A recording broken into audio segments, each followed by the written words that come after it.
Buenas tardes amigos de Cum Laude. En esta oportunidad contamos con la presencia del doctor Coa Villanueva. Él ha sido o es profesor catedrático de la Universidad Nacional Mayor de San Marcos, mi alma mater. También he tenido el privilegio de haber asistido a sus clases como alumno.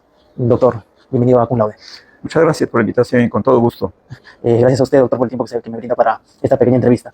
El tema es bastante concreto y específico con respecto a las nuevas modificaciones que se han dado respecto a la legislación procesal penal, ¿no? En específico hay varios que han salido a la palestra, pero hay creo que dos temas muy puntuales. El tema de la detención preliminar que se ha derogado para los supuestos de flagrancia. No sé si usted tiene una opinión al respecto. Sí, hace unos días nos enteramos de un proyecto de ley que curiosamente tenía el título de Ley para garantizar la presunción de inocencia de la Policía Nacional. Y en esta ley encontramos varias disposiciones que modifican normas no solo del Código Procesal, sino también del Código de Ejecución Penal. En lo principal, esta ley contiene dos normas. Una, que prohíbe a los fiscales solicitar prisión preliminar y en su oportunidad solicitar prisión preventiva en contra de policías que en ejercicio de sus funciones hubiesen causado muerte o lesiones graves. Y la otra disposición principal referida a los jueces. Los jueces están impedidos de disponer estas medidas cautelares en relación a policías que hayan causado la muerte o lesiones graves. Pero además contiene otras normas. Una establece que los condenados mayores de 80 años pueden cumplir su condena dentro de las previsiones del artículo 298, dentro de las previsiones del artículo 288, si no me equivoco, y 290 del Código. ¿A qué se refiere? Que un condenado, si es que es mayor de 80 años, ya no va a ir a un penal, sino que quedaría en la condición de comparecencia con restricciones. Y el otro, una persona mayor de 80 años, condenada, podría cumplir su condena en la figura de arresto domiciliario, ¿no? Pero estas normas no son procesales. Esa es norma de ejecución penal. Entonces, lo que se debe modificar es el Código de Ejecución Penal, ¿no? Así de grave es la confusión que crean estas normas. Y luego, en esta misma ley, hay una disposición complementaria que tiene una sola disposición. Dice lo siguiente: se deroga el apartado A del inciso 291, se deroga el apartado A del inciso 1 del artículo 261 del Código Procesal Penal. ¿Qué contiene esa norma? Esa norma dice: el fiscal puede requerir prisión preliminar fuera de los casos de flagrancia cuando estuviese investigando un delito que esté sancionado con pena privativa de libertad mayor de 4 años.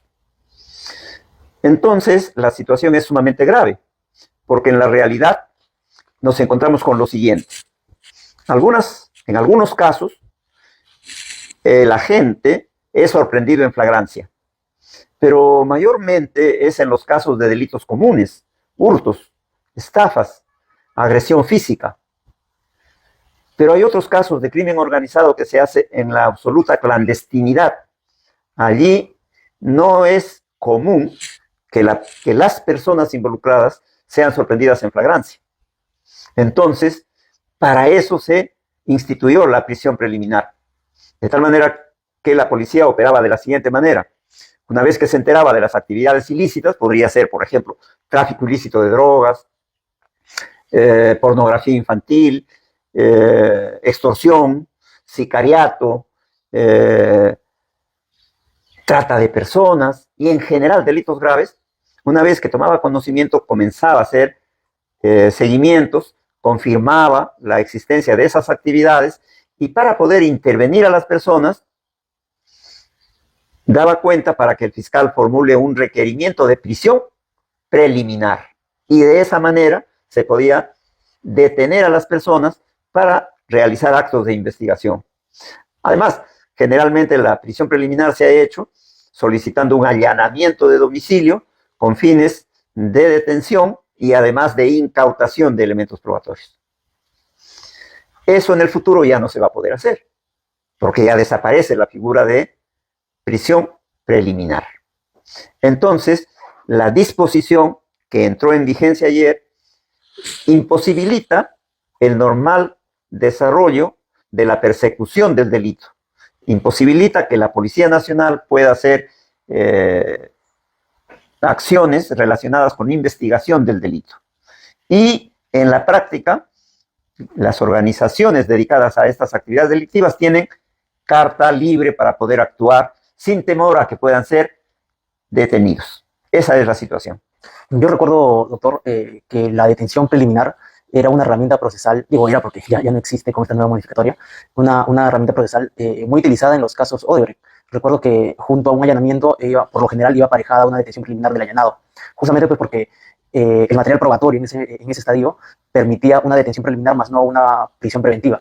Ahora, con esta nueva modificación, se entiende pues que esos operativos ya no van a existir, porque se ven imposibilitados el Ministerio Público, la policía de la herramienta procesal que ya no existe. Evidentemente. Recordemos que la prisión preliminar que se ha aplicado a diario en nuestro país desde que ha surgido, la prisión preliminar se incorporó antes del Código Procesal Penal, por la ley 27934 del mes de febrero del año 2003. Ahí está la partida de nacimiento. El Código Procesal del 2004 recoge la figura. Y a partir de entonces han habido, sin exagerar, cada día un operativo tendiente a prisión preliminar. Ahora, recordemos los últimos casos. Caso Guayquis en la sombra. Se ha venido haciendo diligencias preliminares y en un momento determinado se ha pedido la prisión preliminar, pero además con incautación de elementos probatorios, de objetos relacionados con la comisión del delito.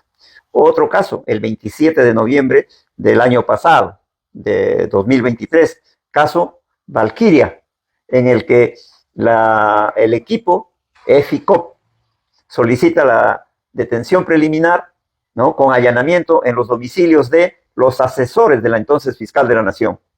Y este hecho puso en evidencia una serie de actos de corrupción cometidos desde la Fiscalía de la Nación, ¿no? Y el asesor principal, ¿no?, declaró allí y puso en evidencia que habían concertado, ¿no?, acciones para inhabilitar a la fiscal, a la ex fiscal de la Nación, por un lado, y para inhabilitar a los miembros del Consejo de la Junta Nacional de Justicia, por otro lado. Entonces, volviendo a prisión preliminar, es una herramienta sumamente útil para casos de crimen, para casos de delitos que son graves. Doctor, y una pregunta. Esta norma que deroga la detención preliminar para casos de no flagrancia se encuentra de manera muy escueta en una disposición derogatoria de la ley.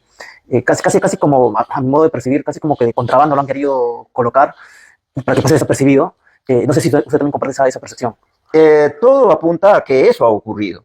La norma ha sido incorporada, no ha sido materia de debate, no estuvo originalmente y además no guarda coherencia con el título de la ley.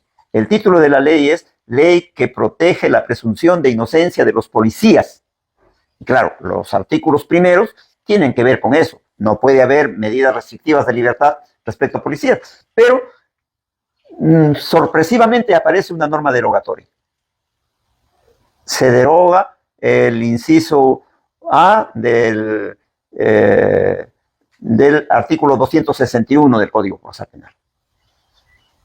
Desde el Congreso, personal que cumple funciones ahí, han dicho de que eso no estuvo en el proyecto original, eso no ha sido materia de debate en la comisión donde se origina este proyecto de ley, en consecuencia, ¿en qué momento se introdujo? Eso es una incógnita. Correcto, doctor. Y usted, por su experiencia, más que yo, que tuvo con el Fujimorato, durante el Fujimorato, entiendo que era típico estas acciones normativas por parte del Congreso. ¿Usted ve que se está repitiendo? Tal vez estamos repitiendo la historia de hace unos años con la dictadura de Fujimori. Yo creo que las situaciones tienen similitudes, pero también tienen grandes diferencias. En el gobierno de Fujimori, sobre todo en la segunda etapa, del año 95 al 2000, hubo una decisión clara y concreta de intervenir los órganos encargados de administrar justicia, al punto que se crearon comisiones ejecutivas que se encargaron de ejercer las atribuciones de los órganos de gobierno. desapareció la figura del fiscal de la nación, ¿no? Y sus funciones lo ejercía una fiscal suprema y presidenta de la comisión ejecutiva.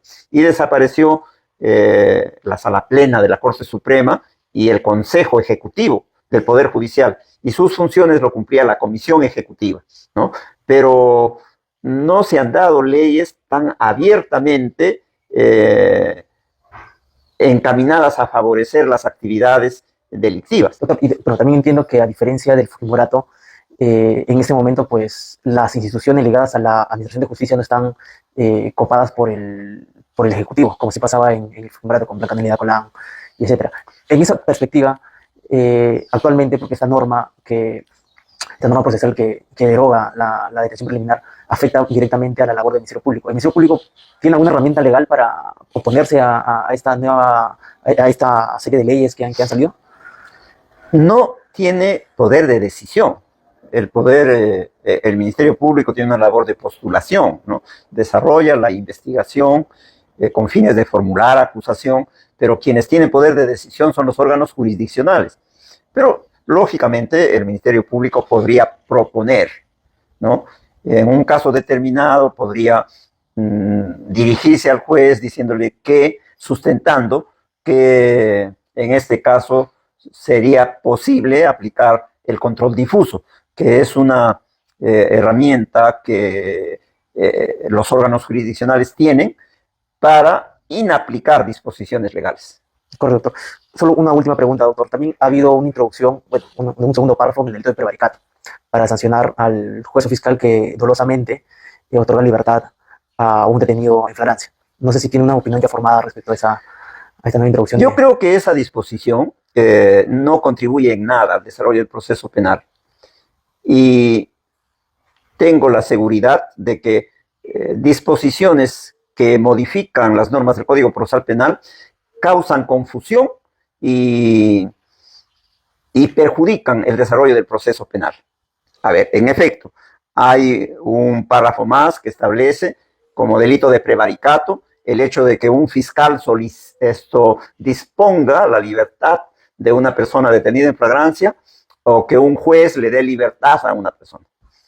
La prisión preventiva está regulada en el Código Procesal Penal.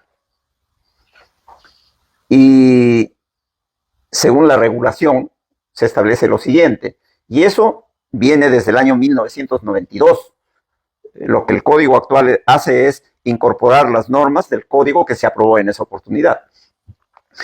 El fiscal puede formular un requerimiento de prisión preventiva teniendo en cuenta los siguientes presupuestos. A. Suficientes y graves elementos de convicción acerca de la comisión de un delito y de la vinculación del imputado en la comisión de ese delito. Entonces, la prisión preventiva no se pide en los momentos iniciales de la investigación. Y cuando hablas de flagrancia, estás hablando del momento inicial. Estás hablando de que se ha producido una detención hace no más de 48 horas. Y en 48 horas no puedes haber agotado diligencias preliminares. Entonces, no, en la mayor cantidad de casos, no es factible que un fiscal pueda pedir prisión preventiva como consecuencia de una simple prisión en caso de flagrancia. En segundo lugar, para formular un requerimiento de prisión preventiva se requiere, presupuesto número 2, prognosis de pena, que se trate de un delito en el que se prevea que al final se impondrá una pena superior a 5 años. La valla lo ha aumentado este gobierno, porque antes era 4. Entonces la prisión preventiva no es para todos los delitos. Y tercero, que se advierta, teniendo en cuenta los antecedentes, la conducta procesal, etcétera, que el imputado podría entorpecer la labor de investigación o podría darse a la fuga. Eso se llama peligro procesal. Si se advierte una posibilidad de peligro procesal, eso define la imposición de la prisión preventiva. Además, la jurisprudencia de la Corte Suprema ha establecido que el fiscal para pedir prisión preventiva y el juez para concederla debe tener en el caso concreto elementos probatorios suficientes o equivalentes a los que se requieren para formular acusación. Entonces, en la mayor cantidad de casos, luego de una detención en flagrancia, no hay suficientes elementos probatorios equivalentes a los que se requieren para formular acusación y por lo tanto no hay posibilidad de pedir prisión preventiva. Entonces, lo que la ley hace es encasillar al fiscal, encasillar al juez, obligarle a que pida prisión preliminar, porque si no pide, tiene una amenaza de pena de entre 8 y 15 años. Y lo coacta al juez porque lo obliga a conceder la prisión preventiva, porque si dispone la libertad, él va a ir detenido entre 8 a 15 años. Esto es contraproducente. Se anula la discrecionalidad del magistrado, ¿no? Tanto para formular un requerimiento como para disponer una prisión preventiva. Ahí yo me permito hacer una similitud. En la etapa fujimorista, el año 90 al 2000, la principal actividad delictiva era el terrorismo. Y el gobierno dio leyes para reprimir al terrorismo. Hay una que está vigente hasta ahora, el decreto ley 25475 de abril del año 92. Y esa ley contenía normas de carácter penal y procesal penal, pero además de carácter penitenciario. Tipificaba el delito de terrorismo y eso está vigente hasta ahora. Por otro lado, daba normas para la investigación y el juzgamiento de terroristas. Y por otro lado, restringía beneficios procesales, beneficios de ejecución penal. En las normas procesales, ¿qué decía? Cuando la policía pone a disposición a una persona detenida en casos de terrorismo, el fiscal formulará denuncia poniendo a la persona en calidad de detenido. Y el juez le abrirá instrucción con detención. ¿Y si había sido detenido por error? ¿Iba a ir detenido? Ese es el gran problema. Y luego la disposición decía, en ningún caso se concede libertad a una persona investigada por delito de terrorismo. Allí que existía la posibilidad de que si en las primeras diligencias se determinaba que no estaba involucrado en un acto terrorista, procedía la libertad incondicional. La norma decía, no procede la libertad incondicional. La persona tenía que ir detenida sí o sí. Por eso hubo una cantidad tal de detenidos y de condenados sin pruebas que el gobierno tuvo que crear una comisión especial presidida por el ministro de Justicia, integrada por el defensor del pueblo y por la sociedad civil, el padre Hubert Lancier, para que revisen los casos. Y a eso se llamó indulto de los inocentes. Ahí tienes el ejemplo y la similitud más clara de la gravedad del problema que creó unas disposiciones de este tipo. Justo, doctor, creo que como anillo al dedo, hace unos días usted tuvo la deferencia y la gentileza de obsequiarme un par de libros que son sus últimas publicaciones. Digo como anillo al dedo porque creo que una especie de pitonizo de repente sabía que esto iba a venir. Estoy hablando de su libro Manual de Derecho Procesal Penal, que entiendo que es una nueva edición de la que ya usted muchas veces ha publicado, y el libro de Medidas de Coerción en el Proceso Penal. No sé si me podría contar un poquito de la temática para aquellos estudiantes de Derecho que de repente quieren introducirse en el mundo del proceso penal. Con todo gusto. Desde ese año publicamos un manual de proceso penal con el código anterior y fue el primer libro que publicó la editorial Palestra de un ilustre abogado formado en las aulas de San Marcos, ¿no? Doctor Pedro Grandes, ahora profesor de la universidad y también de la Pontificia Universidad Católica. Y ese trabajo surgió como consecuencia de las clases dictadas en la universidad. Y el mérito que tuvo es que resultó bastante didáctico y fue muy atractivo para los estudiantes. Pero en los años posteriores ya comienzan a darse normas de reforma, ¿no? Conforme a la Constitución del Estado.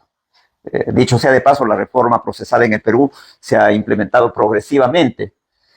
Entonces, el libro contenía comentarios acerca de las reformas, hasta que una de las últimas ediciones contenía una información sobre el proceso penal en el Perú, pero que se desarrollaba en algunos lugares de acuerdo a las normas del Código del 40 y en otros de acuerdo a las normas del Código Procesal Penal, ¿no?